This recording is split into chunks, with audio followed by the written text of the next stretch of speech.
Yo, to me, a childhood is like from the point that you're born until you're like probably like 13 or 14. Because then after that, you most likely become the person you're gonna be for the rest of your life. So that your childhood is, it really doesn't count. Like, you can see stuff, but you know, I think most people don't remember that much of their childhood to, like, you know, to turn into a certain person and just stay that person. So I think your older years, when you're like, when you hit like high school, if you even go to high school, when you hit that age like 17, 18, that's when you become the person that you're gonna be. That's just me. That's what I think. I don't know. Of course, you can always be that certain situation. But anyway, my childhood. I was born on Christmas Day at 4:03 a.m. If you look at my pictures, I got a little Santa hat on and shit. And I was brought to a house in Newark, New Jersey. That's where I lived for the first 11 years of my life, roughly 11 years of my life. And in that time, swear to God, like, seeing some shit. I mean, I ain't see the craziest shit, but I saw shit that I thought that was normal, but obviously it wasn't normal. Like, I remember on like 2 or 3 occasions that I would just walk down my street and I see like bullets on the floor and shit. Of course, used ones, not ones that's like somebody took out a bullet and threw on the floor. I'm talking about used bullets, like with the fucking lead missing and everything. And I thought, like, I seen it. I used to pick up and play with it, but at the time I didn't notice that. That was like really wrong to see on the streets. Like, obviously no cop went over there and shot something off, and basically if a gun goes off, it's bad news, you know. There shouldn't be any reason for a gun to go off. And my house was broken into like 5 times by robbers. Shit, like, I remember one incident that we came home from a fucking vacation. Well, me and my family, we had the big ass, I would say minivan, but I don't think there was minivans back then. It was like a mini truck. I don't know what the fuck you call it. We drove in, and then we see in our backyard all our shit scattered all across the backyard. Like, these motherfuckers did not just rob our house, they fucking completely trashed it.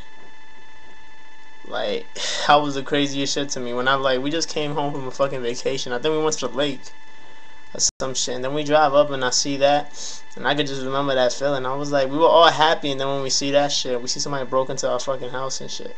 We see everything scattered around, like all our shit, like my fucking clothes and everybody's clothes and shit.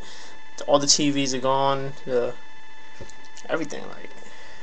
But the thing about getting robbed is that we try to get some revenge back, in the sense that we used to claim for shit that we didn't have, and then we got more shit back. But it was never a good feeling when you came home and you saw your shit was robbed, like you saw your door broken. Then, you know what I'm saying? And then the cops come in and they never really do shit. Not like the whole time. 5 times that my house has been robbed, and I don't think anybody was ever arrested for that, ever.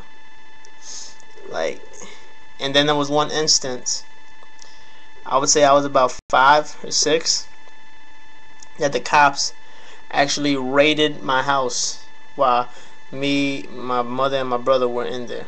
Like, the cops raided our house, like they broke down the doors, fucking came with their guns and everything, and I guess they thought we were selling drugs. And then once they saw us there, it's not like they stopped. It's not like they were like, oh, alright, it's a kid. And no, they just like, they disrespected my mom's, like, me, they ain't really, you know, I was like a fucking kid and shit. And then, you know, they were going through every room in the house, like, fucking just destroying everything and shit, the police. So who the fuck are you gonna call when that happens? Like, they just ran through every room, broke every door, looked everywhere, broke TVs, fucking broke the computers, everything, just searching for whatever the fuck they were looking for. And at the end, of course, they didn't find anything, because nobody in my house was selling drugs. But they did that anyway. And I think the last instance that made us move out of Newark, New Jersey, because like with all that shit that happened, like my mom wanted to move, but the last straw was 2 guys got shot right in front of our house. I still remember that day. I was taking a shower, and fucking I heard 2 gunshots go off. It sounded like firecrackers to me, or two gunshots, but you know, when you hear somebody scream and then you hear 2, I'm like, what the fuck? I stopped, I ran upstairs to where my 2 brothers at. We looked out the window, and I think by the time actually cops came kind of quick, because by the time like when the shots went off, I was still taking a bath. I didn't like jump out the shower, but like I heard it, and then I kind of hurried up and I turned the water off and I put a towel. By the time I got upstairs, there was like an ambulance and cops and shit, and there was 2 people shot in front of our house. I think a month or 2 after that, we finally moved out of there. Like it was crazy, and we actually knew the kid who got shot. I think he's in a wheelchair now for life.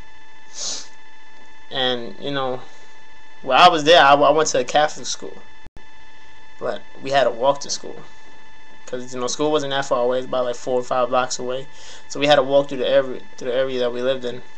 And of course, ain't nothing happened to me. Like I wouldn't say anybody picked a fight with us. Like nothing never really happened because we were known. We knew that everybody knew that we lived there and whatever. So it really wasn't no issue. But I remember coming home in instances and seeing fucking fights like right on the other side of the block with me. Some like 2 motherfuckers just fighting, banging out and shit. And I'll just walk by and look at it. I'll be like, keep walking this shit.